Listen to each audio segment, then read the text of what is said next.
Hey, I'm Carmen, and welcome to Myo Life. That's short for My Outrageous Life, which is exactly the kind of life I get to live since I found the courage to ditch dental hygiene and build a life I'm bonkers about as a myofunctional therapist and entrepreneur. Here you will find all the things myo, business, and how to build a life that you too are bonkers about. I'm very happy you're here. Shall we dive in? Hey there, and welcome back to the show. I am Carmen Woodland. I am your host, and today we are diving into what makes a myofunctional exam truly impactful.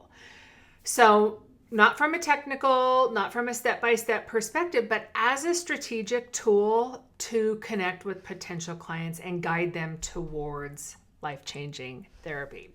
So this episode, The Anatomy of a Great Myofunctional Exam, is all about helping you see the exam as more than just an assessment. It's the bridge that turns curiosity into commitment, or better said, turns curiosity into cash. That's the important part. So whether you're a seasoned myofunctional therapist or you are just starting out, this episode is going to give you actionable insights to maximize the impact and conversion of your exams. Are you ready? Let's dive in. Okay, so I have some notes here and I am just going to riff. So first of all, let's talk about why a myofunctional exam is crucial. You have to know what's going on with the human. How do you know you can help them if you're not doing an exam? Also, it's really important to complete this step for you to be able to write a report to send to other practitioners. I answer so many emails about people saying, hey, I don't know if you can help me. Like, I don't know if I can help you until I do an exam on you. Okay. So, and sometimes that's hard because people don't necessarily want to pay for an exam if they don't know that you can help them. That is where the free assessment comes in. In my case, because I no longer do free assessments, that's when having a bum diggity website really comes in, because they're able to go to my website and figure out whether what their concerns are something that I can help with. Okay. So that's important. Also, when you do a myofunctional exam, this helps you determine the steps for therapy. Is a sleep study needed?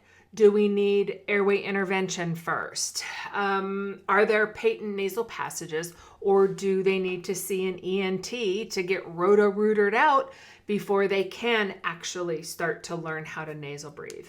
When will a release happen? So if there's a frenectomy that's needed, when is that going to happen? So knowing the information that you get from the exam is going to help you figure out what's going on.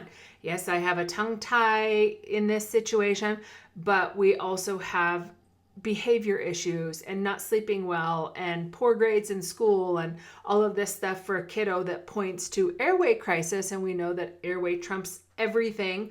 So we have to start there.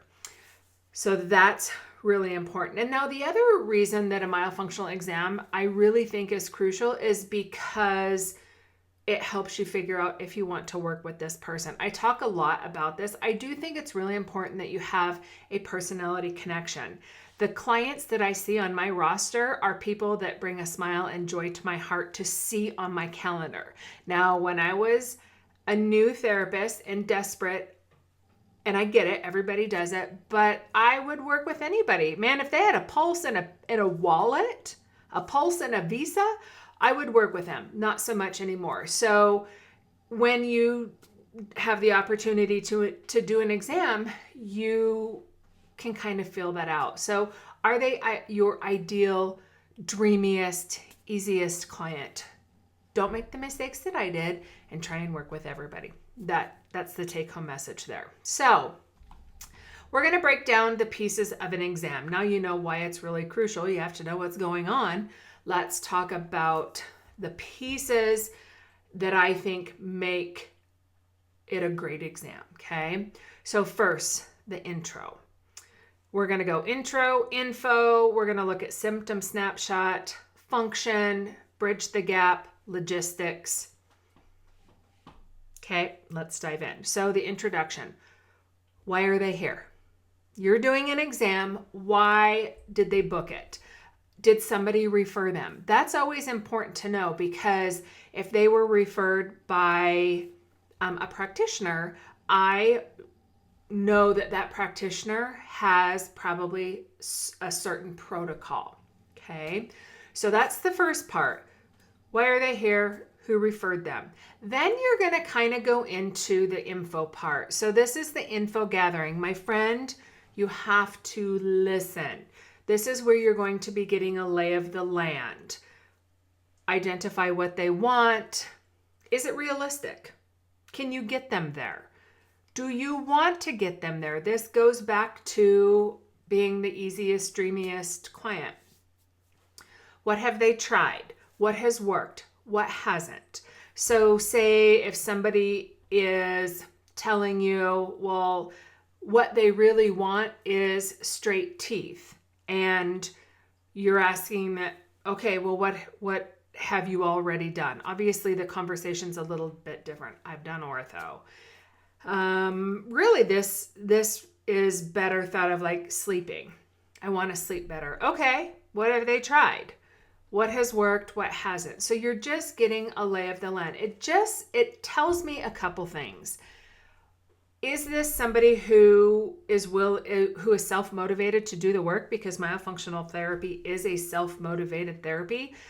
If I don't get results for my clients, they are not my walking advertisement for my therapy. So I have to get results for them. I want to work with clients that I can get results for, so that they can tell other people. Remember that free advertising. So really important for you to know that information. So you're listening, you're getting the lay of the land. Now, when it comes to the symptom snapshot, so this is when you're going to be reviewing symptoms, paperwork, asking questions. So I use something called the discovery paperwork. This is what I use. It has all of the symptoms that I want information on. It has medical history. It has the Epworth sleepiness score. It has the Pittsburgh sleep study. For a child, it has the pediatric sleep questionnaire. It has the quality of life score. So there's lots of different things that I put into this, and then I just start reviewing that. That is what helps me determine what I need to dig deeper in. So what are the symptoms telling you? What have they left out? Some people are really good at filling in their paperwork, like really, really good. And others leave most everything blank. So that means that I have to dig a little bit deeper. So as you're doing your symptom snapshot, you're looking at things that you need to take a deeper dive on. I always take a deeper dive on breathing. How are they breathing? They do a breathing assessment. I evaluate whether they have shallow thoracic breathing. Did they have trouble? Did they have resistance? Was it obvious that it was completely unnatural to them? Could they do it? Could they not do it? I always take a deeper dive on that. I always take a deeper dive on digestive stuff, just because obviously I have a nutrition therapy background as well. So I want to know how their digestion is doing, but also that helps me understand their chewing and swallowing, tongue posture, all of that stuff. These are questions that I ask directly. I ask in my paperwork, what is their tongue posture? What is their mouth posture? All of that stuff. I always take a deeper dive into sleep. Because 9 out of 10 people, yes, they might tell me that they snore. Yes, they might tell me that they mouth breathe at night. But a lot of them maybe don't realize that they wake up feeling unrefreshed, or they are restless at night, that type of stuff, or that they grind. So I always take a deeper dive on that. So when I'm doing an exam, after I've done the intro and I've done the info gathering and I've gotten a lay of the land, and I do that symptom snapshot, now I'm ready to move into the functional assessment. So this is where I evaluate the oral function and identify concerns related to tongue tie and tongue mobility.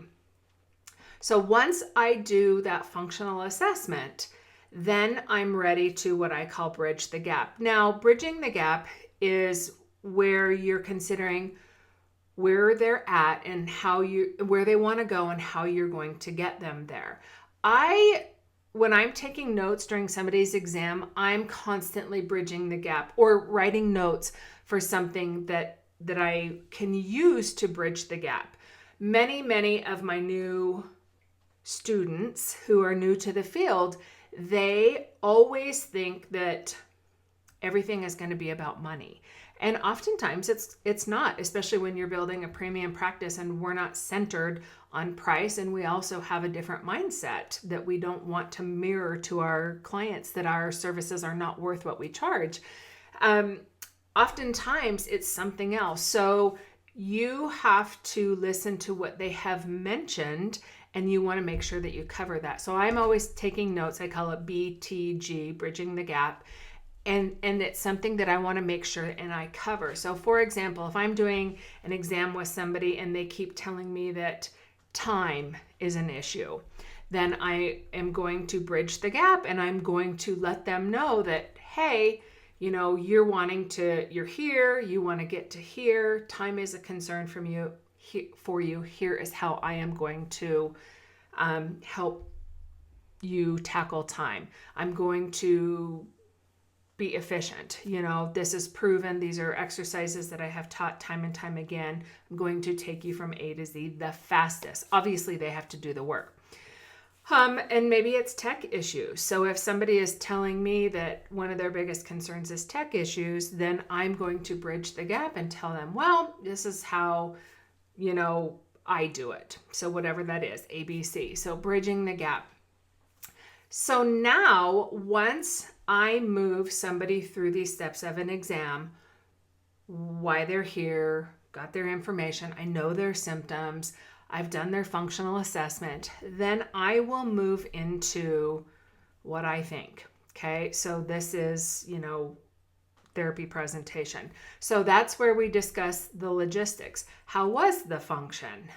Did they fail at everything? Did they have struggles? What kind of things I saw, what I think. So then we move right into the logistics of what therapy looks like. How often we do therapy, what my therapy packages entail, all of that kind of stuff. I go through everything because you're wanting to find and overcome the objections, okay? Again, you don't want to make it all about money. You want to hear what they're saying, and to hear what they're saying, sometimes you just have to shut up, which is hard sometimes, especially when we're so excited. But you will be explaining that whatever the price is, you can go over all of that kind of stuff. And then it is really important to tell them what happens next. You guys, they don't know your process.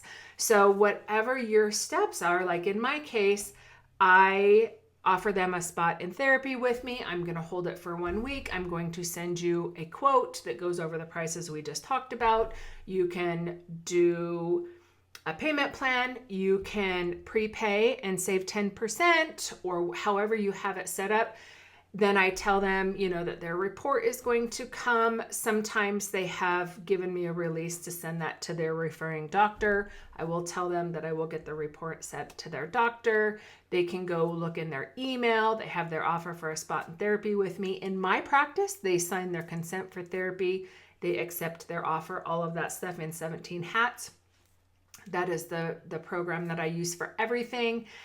And then the ball is kind of in their court. Okay. So that really, in a nutshell, is, I think, what is the anatomy of a great myofunctional exam. Now, if you set things up in an organized, meticulously organized fashion from the very beginning, an exam should not be that big of a deal. I know my students sometimes get really nervous about this exam, but it's just continuing the conversation from that free assessment. The information that you get from the free assessment should start feeding the information that you're going to put on your report. So it's a very efficient system. Once you set it up and follow it, then you do not have to keep reinventing the wheel. So that's what I love. Every single time on the day of this recording, I think I have 6 exams this afternoon. I know exactly what I'm going to do. I have it all set up. It's a very organized process. Of course, I use Trello to organize everything. I get their information, their paperwork, their pictures, their swallowing videos, their sleeping videos. All of that stuff goes into a file. I start their report before I actually get them in front of me. And you can do the same thing. If you've done a free assessment on somebody, you might not always do a free assessment on somebody. Some people like to just jump into the exam. They're all about saving time. But if you've done a free assessment on somebody, you can review the notes that you have taken. You can review the paperwork that they have provided you. 9 out of 10 times, you guys, I can start an exam. I already know they need therapy. Obviously, I established that during a free assessment. But I already know from their paperwork what percentage of daytime hours, their nasal breathing, what their nighttime breathing is like, all of their symptoms, what's their biggest problem. When you do an exam, and if somebody is telling you their biggest concern is digestion, but you can see on the paperwork that your biggest concern for them is the probable sleep apnea that they have or could have, you're going to have to, that's going to be part of bridging the gap, is they're really worried about digestion and you're worried like, hey, we need a sleep study. So that's bridging the gap. That's part of how you're going to take them from where they are to where they want to go. So that's all part of the process. But the nice thing about having a free assessment that becomes a comprehensive exam is you're just continuing the conversation. You already know so much about this person. That gives you so much time to really roll your sleeves up and get into that exam and have these conversations and build that know, like, and trust factor, which is so wonderful. There is nothing that feels so good as getting to the end of your functional assessment and saying, okay, well, here's my thoughts. Here's what I see. Here's my thoughts. Based on your symptom and your information and everything you're telling me and your pictures and your function, all of those things, this is what I think you should do. It feels so good when they say, yep, let's do it. Let's do it. Okay. So the important thing I want you to remember is that your myofunctional exam isn't just a gateway to therapy. It is a critical moment where you establish trust, demonstrate your expertise, and then showcase the transformative power of your services. I do not use those words lightly. This therapy is life-changing for people. And it's not like you're selling a diet powder. It truly is. And I don't think people realize how transformative it is. So if you are already in business and you need to drill down on some of these concepts, then we probably have a course for that. If you just need some piecemeal help, if you will, you can locate all of our single courses in the show notes or wherever you're watching this video. Just depends on when this video comes out live, what we have in there. So you'll always want to check back.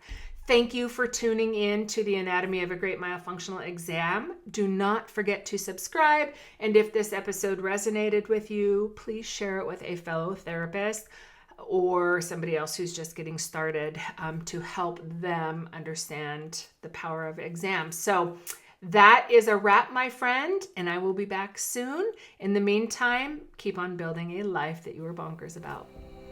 Bye for now.